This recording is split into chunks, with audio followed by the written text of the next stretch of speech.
I want to welcome you to the Pro Mindset Podcast. The Pro Mindset Podcast is all about diving into the headspace that results in championship performance. High-performing athletes, winners, have this mental flow and have a positive headspace for their performances and success.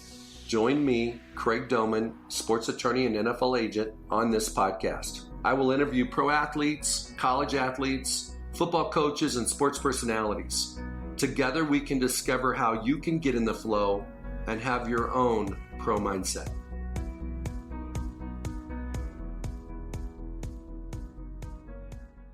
Today on Pro Mindset, I have Paul Browning, D2 national champion, former NFL player, has played in the Arena League and is still pursuing his football career. But he's also an African-American black man that has to deal with a lot of the things that our society's dealing with right now. So, Paul, welcome to the show today. Thanks for having me. I appreciate you. So what we're going to talk about is just what does Black Lives Matter mean to you? I think it's something that should resonate with everybody. It's not just a message towards people who are not black. I think it's a message to everybody. To black people, we need to start valuing ourselves and in the way we treat each other, the way we go about things, value ourselves. And then on the outside, obviously, for those who are not black, to understand the black plight, to understand the journey of black men, black women, and some of the issues that we face and why we go through them and why there's a history, a systemic issue, and just fighting towards alleviating those issues. So that's what Black Lives Matter mean to me. It makes sense that we should all be treated equally. Right. You were sharing with me at lunch today that you've had numerous episodes of interactions with the police here in Colorado Springs. Yeah. Why don't you share one that might surprise our audience? I mean, just for the listeners' benefit, you're around 6'3". How much you weigh now? 210? 215. 215. You're a good-looking guy. You're an athletic guy. You have your degree? Yep. So you've graduated from college, and you've had a lot of accomplishments both on and off the field. So you don't really fit the profile of somebody that's a problem. You don't have a record, right? No record. But you still have had issues for a long period of time with the police. So why don't you share one of those stories? There's a couple. One that I usually talk about is just, simply just walking home from a friend's house in the evening. And I actually made it all the way to my front yard. And I'm walking one direction towards my house, and in the other direction, I see a car coming, just the headlights. And I think nothing of it, and I start walking in the direction of my driveway. And that's when the cop lights come on, and I'm like, all right, whatever. So he pulls up real quick and gets out the car, immediately asking me, where am I going? Where am I headed? And he's like, I'm going home. And he's like, all right, where's home? And I point right there. My house is right there. And it didn't matter to him, so he just was like, all right, well, whatever, put your hands on the hood. And immediately I was just frisked and, asked me, if I had drugs on me, had I been smoking, boom, boom, boom, all these different things. And I'm also not a smoker, not a drinker. At the time, I'm like 16, 17 years old maybe. And that was just that incident. And then, obviously I have nothing on me, and there's no issues with me. And I'm in front of my own home, not doing anything. He ended up letting me go. But even that little issue for me was something that it just reminded me, no matter what I was doing, I was the senior at Wyfield High School, top ball player, good kid, good grades, whatever. None of that mattered to him. He didn't care. And me being right in front of my house, there's nobody else outside. Wyfield's not the most dangerous area, but it was enough for me to get grabbed up and profiled. So it's probably fair to say that if you were white, he wouldn't have did that. Yeah. And was it a white officer by chance? Yeah. I've had it happen with officers who are, Hispanic too or whatever. And I understand when cops are trying to do their job or when they're just trying to police the neighborhood and make sure everybody is safe. But sometimes it's it's past that. And I think it's something where you may be looking at me like an opportunity for, I may get somebody today. He's walking around, he may be selling drugs, boom, boom, and I'm just living my life. I'm just walking home from school, walking home with a friend, or I'm riding in the car with my brothers, or I'm with my mom, and that can happen. I mean, I've had about 5 different encounters with police where, it just was profiled, and I didn't have anything to do with it, with any type of issues or anything. I was just living, just being black.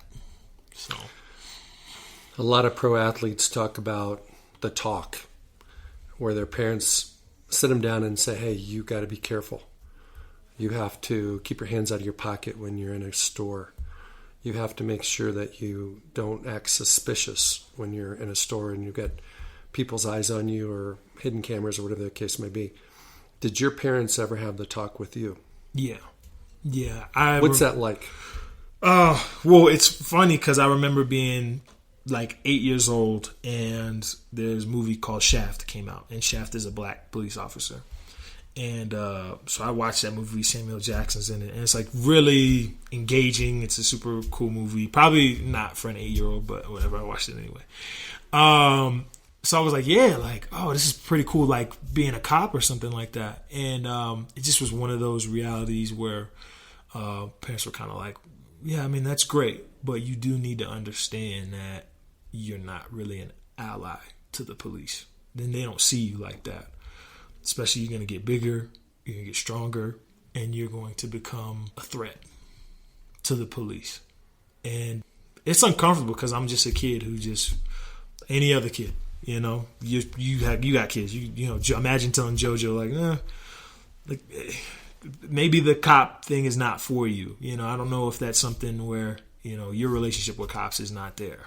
No matter what you do, it's just not there. There's too much of a history there. So part one of it was, just talking and going, you have to be careful because the way that you look to people is not the same the way you view yourself. So I had to deal with that. And then just to piggyback off of that, what put it into action for me was I was about 9 years old, so about a year later, and I'm riding home with my older brother, who is about 15, 16, it's about 16 years old, and he's driving. My dad is in the passenger seat, and then my middle brother is sitting next to me in the back seat. And we're driving from the movies. We've seen a movie. Obviously, this cop sees us at a stop sign or at a stoplight. We don't pay him any attention, but my dad, who is pretty smart and seeing what's going on, can see that the cop is noticing us and notices there's just 4 black males in a vehicle in an older car. And we start driving, and immediately he puts his lights on and pulls us over. And without any question or anything, he just asks for, one, he doesn't come all the way up to the door. He's knocking on the window, and then his buddy comes up and puts his foot on the door so my dad can't get out. And then I guess he probably thought we were all teenagers and didn't know my dad was an adult. And then he immediately asked my brother to get out the car. We haven't been like, okay, what are we being pulled over for? Don't worry about it. Get out of the car. Dealing with that. And my dad is like losing it at this point because he's like, you're not going to do this. Like, I'm going to get out of the car. Like, I'll go to jail for this. But I wish I had the whole memory of exactly what happened after that, but it ended up de-escalating, and he pulled us over because there was the little tree hanging in the window, the air freshener, and then he said that we needed to change something like the license plate light was going out or something like that. But gave us a full hassle, shining the lights in, putting the foot on the door so my dad can't get out of the car, get my brother get out of the car without any real explanation of what we had done. That had just solidified it to me there that, and I'm like 9, 10 years old. Like, all right, this is real. Like, cops do not see me or my brother or my dad. They don't see us as anybody positive in the community. Where can we make the biggest change as a country in how we treat others, especially minorities, especially men of color? Right now, the focus is on the police and their brutality, oppression, quick triggers, all the things that we're seeing going on around the country that's been going on for a long time. It's just getting exposed right now because a lot of these things have been caught on video. But you as a young man, you're 27-ish? 27, yeah. 27. And you're married and you're going to have kids. And hopefully you're going to have healthy, strapping, athletic young boys and girls as well. What do you want for them that you didn't have or that you haven't had? And how can our country modify their thinking, modify their hearts, modify their behavior so that we can get there? So I think the first thing that can make some sort of change here, the first step to making a change here in the United States with race relations, is probably just acknowledgement. It's always a thing where in our school systems, our education systems, that past, that evil American past, full of blood and slaughter and murder and all of that, there needs to be acknowledgement that that was a real thing. And America was built on that. And America was not all men are created equally. It was not that. It was certain men were created equally. And the thing is, like, women at the time weren't even created equally. So it's just when there's that acknowledgement that that's what it was, and even going into the systemic racism and things that have been put into place, like the war on drugs, things like that. What do you think war on drugs was? The war on drugs was really the war on blacks and hippies. It wasn't illegal to be a hippie, to be against the war. So harsh punishment on weed. That's what it was. So you can criminalize them. And then heroin was a drug that was used in the black community a lot. And there were very harsh penalties on drugs, on heroin. And then you also look at how harsh punishments were for crack cocaine versus cocaine, soft cocaine, like, that powder. Powder cocaine. Thank you. I've only done it a couple times. But yeah, so like powder cocaine came with really, light punishment. And crack cocaine was primarily used in the black community.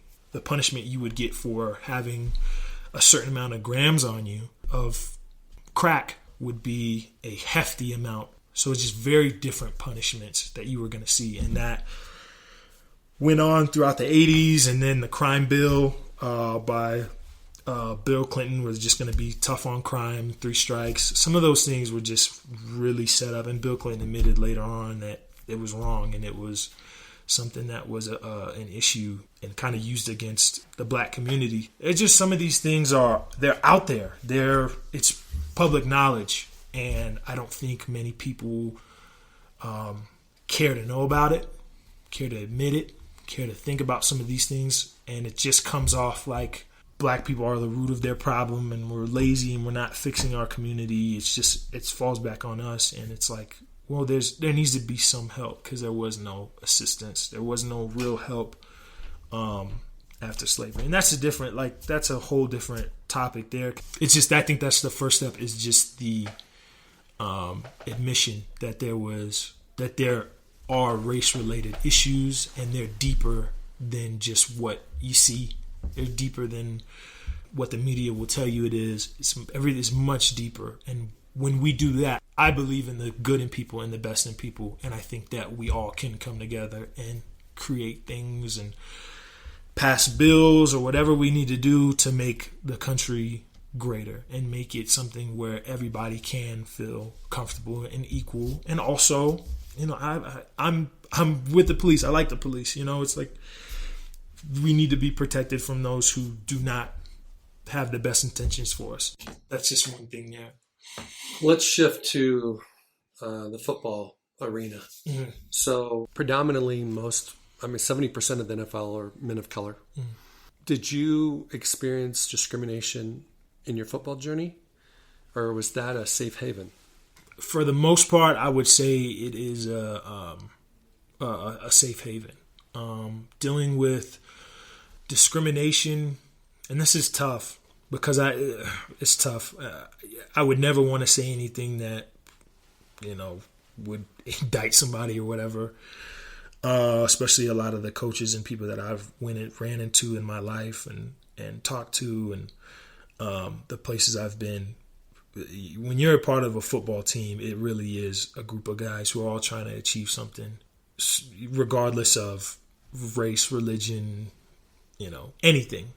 But yes, as far as I can remember right now, what I'm thinking right now, for the most part, I haven't had really any issues. It's always been something where I know if I had any issues with the police, especially when I was in Pueblo, going at CSU Pueblo, I could call my head coach and let him know that there was an issue going on, or something was happening with the police or whatever, and he could be somebody who could speak up for me.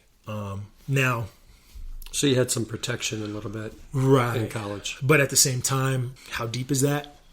I'm not 100% sure. I was on the team, and I think that, like I said, the number one thing is winning in football. So as long as we're helping each other win, then great. But I still know that there are things where, if we're not wearing the same uniform, if we're not on the same team, it might not be the same energy that I'm getting from certain guys. And you understand that. Like I said, people come from all different type of backgrounds when it comes to a locker room. And you forget about those things and you go achieve a common goal. That's the beautiful thing about sports and about football. But it then does come to light, like where I'm going to, because even you look at the Colin Kaepernick situation and what was the stance prior to April, and now what is the stance after April, after the George Floyd situation? Where is the NFL stance? And that'll kind of tell you race relations in the NFL and in football where it is. I feel like sometimes it only goes so far. Well, here's one thing I love about sports, and you see it in the locker room. It's a melting pot of all different men from different creeds. Some guys love country, some are hard rockers, some are rappers. Mm-hmm. Everybody can come together in a common goal and be successful. Yeah. And there's something about football that allows you to you could even not even like your coach, not even like your quarterback, not even like the guy you're playing next to. But for some reason, when you get in the game, you put that behind you, mm-hmm. and you go on that mission it's we, not me, and you can be successful. But a lot of times when you walk out of the locker room, it's different. Yeah. So you brought up Colin Kaepernick. Let's talk about Colin Kaepernick. Mm-hmm. Did you understand when he did what he did back in 16? I think it was 16 when he started the kneel down during the national anthem. Did you understand exactly what he was doing?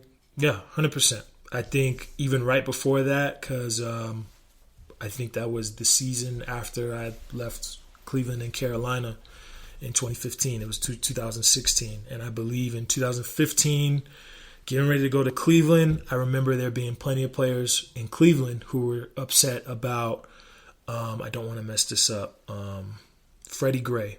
I think it was Freddie Gray who was in Cleveland, who was killed by the police in Cleveland. And there was plenty of guys on the team who were vocal and who were upset about that. Guys like Joe Hayden and Andrew Hawkins. I mean, just some of the guys who were leaders there on that team, they were really upset about that. Fast forward, I think what the difference was I don't know if it was Mike Brown or the Tamir Rice situation that happened I think it was Tamir Rice that happened in Baltimore. The whole thing was there were incidents. Tamir Rice, Freddie Gray, Trayvon Martin, Mike Brown. All those situations were happening. I think Philando Castillo was around that time too. So there was plenty of issues where I was seeing it, and I'm watching it on TV, watching people riot in the streets and be upset about it. I thought it was something that was really honorable from Kaepernick to do that, and I think it was excellent.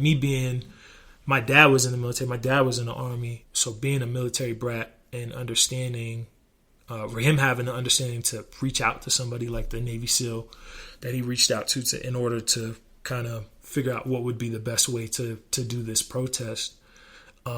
Doing that, it meant a lot to me. And I said, that was a really great gesture from him. And it's smart because as a football player, he can't just score a touchdown or throw a touchdown and then take his helmet off and give a speech about police brutality. After he gets out of the locker room and he gets out of his jersey, his impact isn't as strong. But it's a very big impact when so many people are watching football on a Sunday afternoon and the national anthem is playing and there's a guy taking a knee. And people are going to go, why is he kneeing? Why is everybody else here standing and he's kneeing? Microphone's going to be in his face, camera's going to be in his face, and he has that platform now.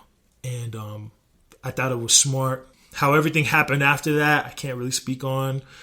With the whole workout with him in the NFL and some of those things, I don't know what that was all about and how that went down, so I can't speak on that. But as far as the protests, I understood from the start what he was saying. I was agreeing with him, and it kind of made a lot of sense when all the football players were called sons of bitches if they didn't stand for the anthem. I think that kind of put it into perspective too of those who do not care about what Cap is kneeling for, and when they moved it to being about the anthem, and he very clearly was like, it's not. And I talked to a Navy SEAL who laid it all out for me of how not to be disrespectful to the flag.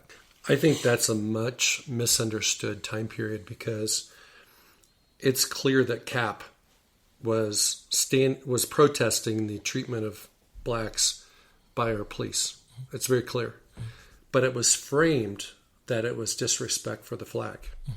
And so us living in a military community with 5 bases and lots of friends and everybody, the chirping that I heard was, how could these athletes disrespect our flag?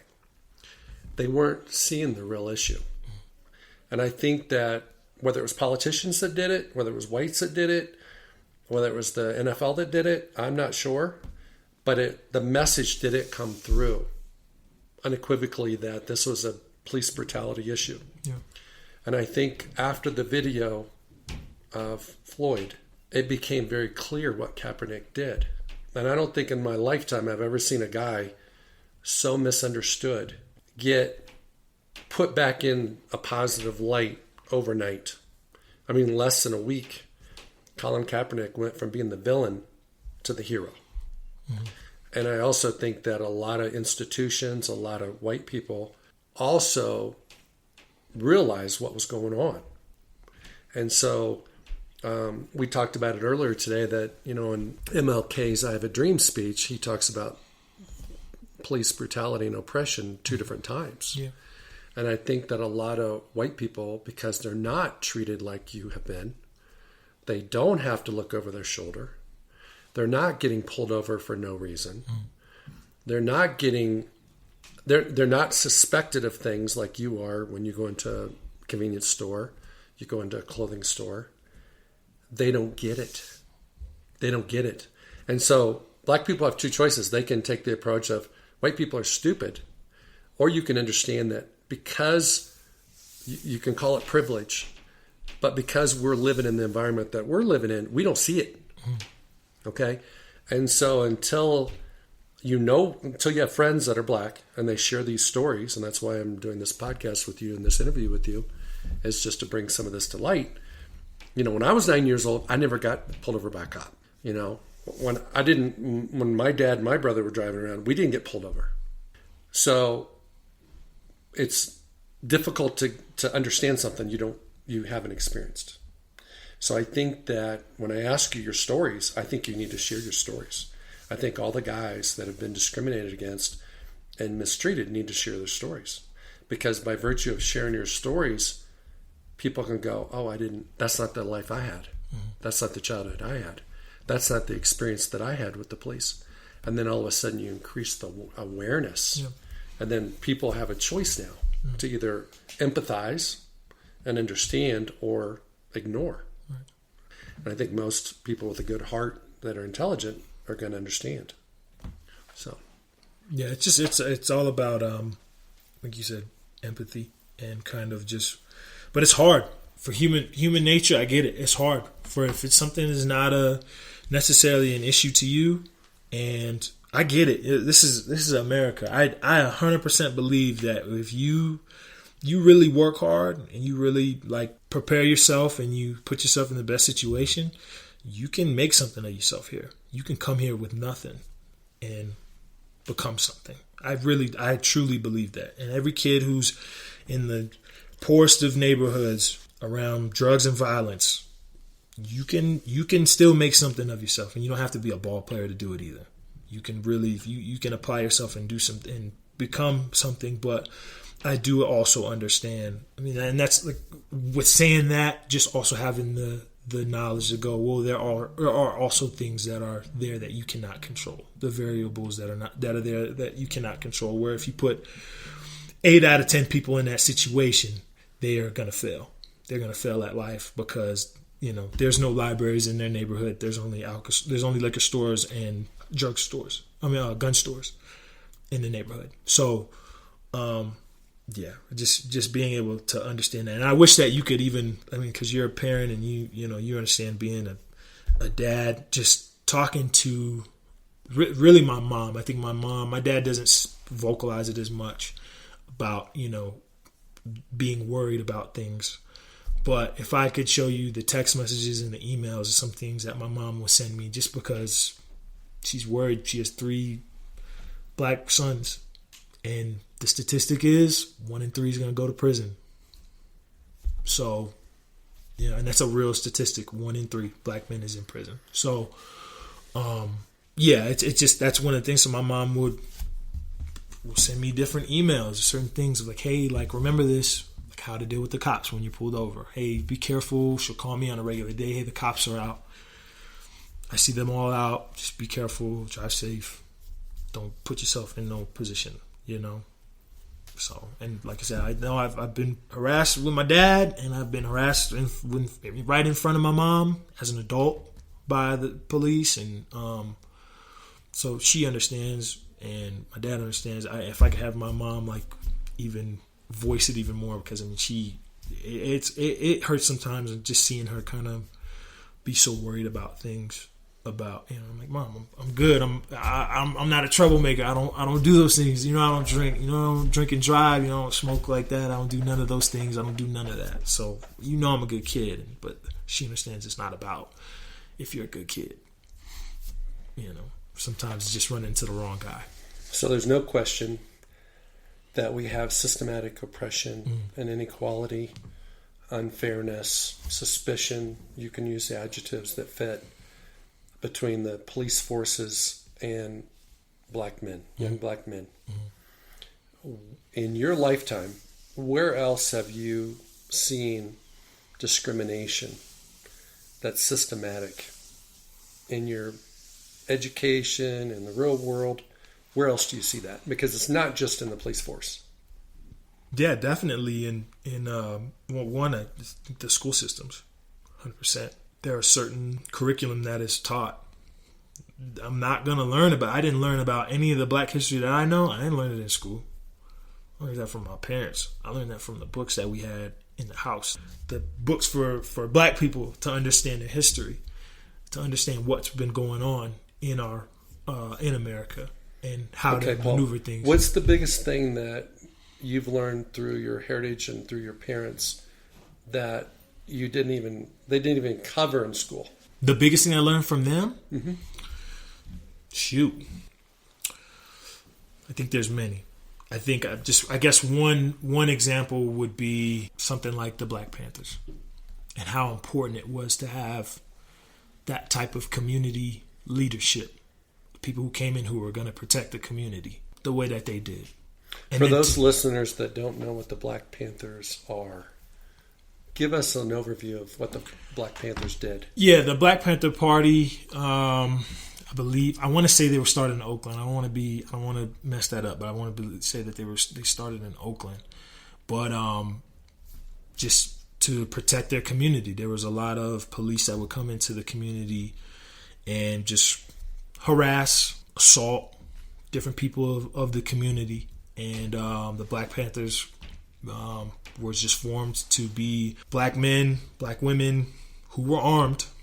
Ooh, they were armed to the T, and understood their rights, and especially their Second Amendment rights, and vowed to take care of the community, start after-school education programs, would feed their children, would do different things to feed children, start lunch programs and things like that.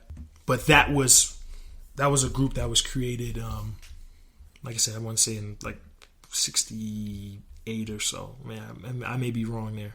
But yeah, the Black Panthers and how they came up, and then how they were also labeled public enemy number one in the United States by the FBI. Or J. Edgar Hoover. FBI. He named the Black Panthers public enemy number one to America. And went through and dismantled that group of men who were there to protect the community. They infiltrated it and threw different people into the Black Panthers, and just took that organization down. And it is now something that is not really spoken of, and not spoken of in a positive light when it comes to American history and what the Black Panthers were. That's just an example, and that's some of those stuff. Like, obviously my parents would teach me some of that stuff, but I would have to read about it myself.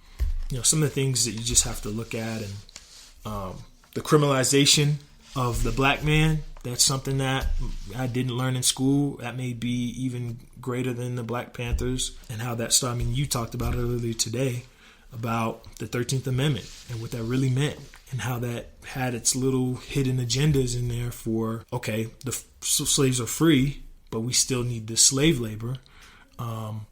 We can make you a criminal, and if you get charged with a crime, then you go right back to the plantation. So now, after the Emancipation Proclamation and Happy Juneteenth today, if you're a free black man walking around, you could be arrested for loitering, vagrancy, arrested for things like that, and thrown right back on a plantation to work where you just left. In chains. Yeah. So, I mean, and it if that's what it was then we look at it what it is now, where there's mass incarceration and there's so many black people in prison for some bogus charges. The fact that marijuana is an industry that is essential and was essential during the quarantine, and there are so many black men locked up because of marijuana. I mean, it's just, there's the criminalization of the black man in America. Not saying that, woe is us, like, oh, come on, like, we need all the assistance in the world. No, that's not it. We don't need a handout like that. Don't need all that. But for those to recognize and go, yeah, this has been pretty unfair for you guys, and it's a slap in the face every time somebody cannot acknowledge that and says, well, pick yourselves up by your bootstraps. Martin Luther King was one of the people who said to tell the black man to, like, pick themselves up by their shoestrings is just bogus, because you must not understand what it's been for us, and how we may not even have bootstraps. We weren't given bootstraps, so us to pick ourselves up by them is like, it's kind of moronic to say that. NFL players have a platform. Mm-hmm. And a lot of the guys are speaking out through social media and through our network of people. What should young black men do who are the targeted audience? Mm-hmm. They're the guys that are being criminalized. They're the guys that are being targeted by the police. It's not 70-year-old black men. It's young men, black men. Mm-hmm. What can guys do in a peaceful fashion and an effective fashion to make more awareness, more not looking for sympathy, but empathy and understanding from the white community? Mm-hmm. Yeah, I think it starts with education. Educate yourselves. We need to. I think there's too many black men walking around who are not educated on our history. I've always been taught from a young age, know your history, know what's going on, because history repeats itself. It does. So always know your history and where you come from. It's so important. And I think there's so many, like I said, black men who do not value that knowledge. We're too busy thinking about other things. So I think that's one thing. I think number two is I would stress to black men to always check your mental health and check the mental health of other black men. Because some of the things that I didn't grow up in the hood. My dad grew up in the hood. He seen somebody get murdered at 8 years old. 8 years old. You think he has PTSD from that? And there's so many others who have had worse situations than he did. So many black men and just people who live in impoverished communities who need that addressed, that mental part addressed. So that needs to be something that Black people need to do. Take care of your mental health, educate yourself. And the more we can do that, and when we start to see the change, when we start to see the change in how the police act towards us, when police officers start getting locked up for being bad cops and all the good cops are out, we need to make that unified effort to strengthen that bond. We have to do that, because there's just, and that goes for everybody. Because even you driving your car, if a cop gets behind you, heart starts racing a little bit more. You're going to get in trouble. I really truly believe once the police and the police department really views their job as helping the community and being a servant to the community and to a community that loves them and embraces them, we will see a huge change in how a lot of things go. So those are probably the three things. The knowledge, the education part will make it easier to trust a cop. I don't know. There's just certain things where we have to start learning our rights, educate ourselves, checking up on our mental health, and then really make a effort in trying to bring more peace between the police and the Black community when there are efforts made to help with that from the other side. I would add to that, for people of all colors, that they become more friends. They gain more friendships with people that don't look like them. Right. Which will lead to more of an understanding that we're all the same. Yeah. And will also lead to better conversations about these issues, so that there's more of a solidarity between all people of all colors about inequalities, as opposed to the Black man advocating for the Black man. Right. And if you look at the protests that have been going on across the country, a lot of the people don't look Black to me. Yeah. Right? All different so you got people, right. So you've got a coalition, a rainbow coalition of people that are advocating for equality. And if we have equality for Black men, we're also going to have equality for women. Yeah. It will permeate through our society. Yeah. And if we don't have equality for Black men, we're probably not going to have equality for women and the other parties as well. Yeah. Well, I want to thank you very much for taking the time today to kind of share your heart, give your perspective, share your experiences, talk about some tough issues. Yeah. I appreciate you, and I thank you for being on the show today. Thank you so much, Craig. I appreciate you. What I meant. Yeah. Thank you for listening to this episode of Pro Mindset. If you enjoyed this podcast, please subscribe, rate, and review this podcast. You can follow us on our website, promindsetpodcast.com, or on Instagram, Twitter, and Facebook at Pro Mindset Podcast. Thank you so much for listening. We'll see you the next time.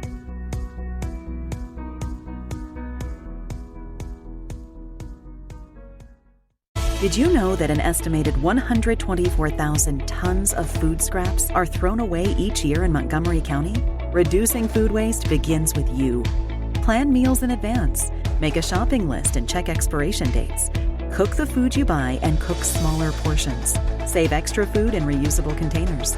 Let's keep food out of the trash and aim for zero waste. Visit montgomerycountymd.gov/reduce food waste or call 311 to learn more. Oh, turn it up. Here we go. Up here with your crew in an awesome view. Everything you love stacked right in front of you. Got your icon pass, powder slash it. 50 plus destinations. Speaking of, did you get your icon pass yet, Sean? I'm on iconpass.com dropping in right now. Wow, from just $2.59 adult, everyone knows you get the best price in the spring. Yeah, that's the good stuff. Okay, done. So pass the good stuff, yeah, it's the good stuff. Woo!